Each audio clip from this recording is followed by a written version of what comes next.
Welcome everybody to Balanced Finance. My name's Connor. Today's discussion is going to be about market capitalization. What is a market cap?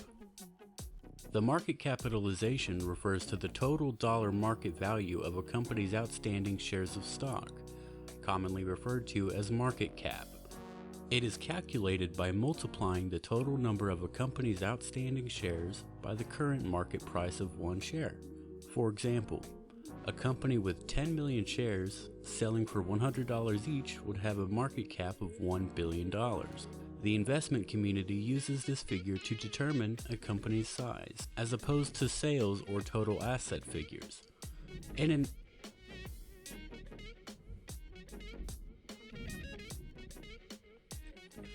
an acquisition, the market cap is used to determine whether a takeover candidate represents a good value or not to the acquirer. To calculate a company's market cap, multiply the number of outstanding shares by the current market value of one share. Companies are typically divided according to market capitalization. Large cap companies represent $10 billion or more. Mid cap companies represent $2 billion to $10 billion. And a small cap company represents $300 million to $2 billion. Using market capitalization to show the size of a company is important because company size is a basic determinant of various characteristics in which investors are interested, including risk. It is also easy to calculate. A company with 20 million shares selling at $100 a share would have a market cap of $2 billion. A second company with a share price of $1,000 but only 10,000 shares outstanding, on the other hand, would only have a market cap of $10 million. A company's market cap is first established via an initial public offering, or IPO.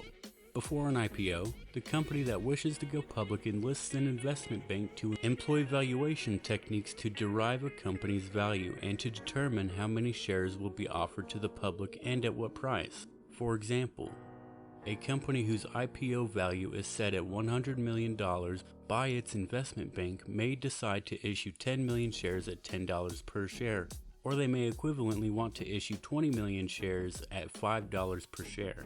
In either instance, the initial market cap would be $100 million. After a company goes public and starts trading on the exchange, its price is determined by supply and demand for its shares in the market. If there is a high demand for its shares due to favorable factors, the price would increase. If the company's future growth potential doesn't look very good, sellers of the stock could drive its price down. The market cap then becomes a real-time estimate of the company's value. Here's the formula. Market cap equals the share price multiplied by the number of shares outstanding. Market cap and investment strategy, given its simplicity and effectiveness for risk assessment, the market cap can be a helpful metric in determining which stocks you are interested in and how to diversify your portfolio with companies of different sizes. Large cap companies typically have a market cap of $10 billion or more. These companies have usually been around for a long time and they are major players in a well-established industry. Investing in large cap companies does not necessarily bring in huge returns in a short period of time, but over the long run, these companies generally reward investors with a consistent increase in share value and dividend payment. Apple, Microsoft, and Google are a few examples of large cap companies. Keep in mind, this can change at any moment. Mid-cap companies generally have a market capitalization of between $2 billion and $10 billion. Mid-cap companies are established companies that operate in an industry expected to experience rapid growth. They carry an inherently higher risk than large-cap companies because they are not as well established, but they are attractive for their growth potential. Companies that have a market capitalization of $300 million to $2 billion are generally classified as small cap companies. These small companies could be companies that have a market capitalization of between $300 million to $2 billion are generally classified as small cap companies. These small cap companies could be younger and they could serve niche markets in new industries. These companies are considered higher risk investment due to their age, the markets they serve, and their size. As a result, small cap share prices tend to be more volatile and less liquid than more mature and larger companies. At the same time, small companies often provide greater growth opportunities than large caps. Even smaller companies are known as microcap, with values between approximately $50 million and $300 million. In order to make an investment decision, you may need to factor in the market cap of some investments. Misconceptions about market caps: although it is used often to describe a company, the market cap does not measure the equity value of a company. Only a thorough analysis of a company's fundamentals can do that. It is inadequate to value a company because the market price on which it is based does not necessarily reflect how much a piece of the business it is worth. Shares are often over or undervalued by the market, meaning the market price determines only how much the market is willing to pay for its shares. Although it measures the cost of buying all the company's shares, the market cap does not determine the amount the company would cost to acquire in a merger transaction. A better method of calculating the price of acquiring a business outright is the enterprise value.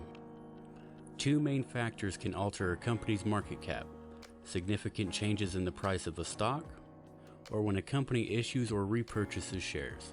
An investor who exercises a large number of warrants can also increase the number of shares on the market and negatively affect shareholders in a process known as dilution. Is it better to have a large market capitalization? There are advantages and drawbacks to having a large market capitalization. On one hand, larger companies might be able to secure better financing terms from banks and by selling corporate bonds.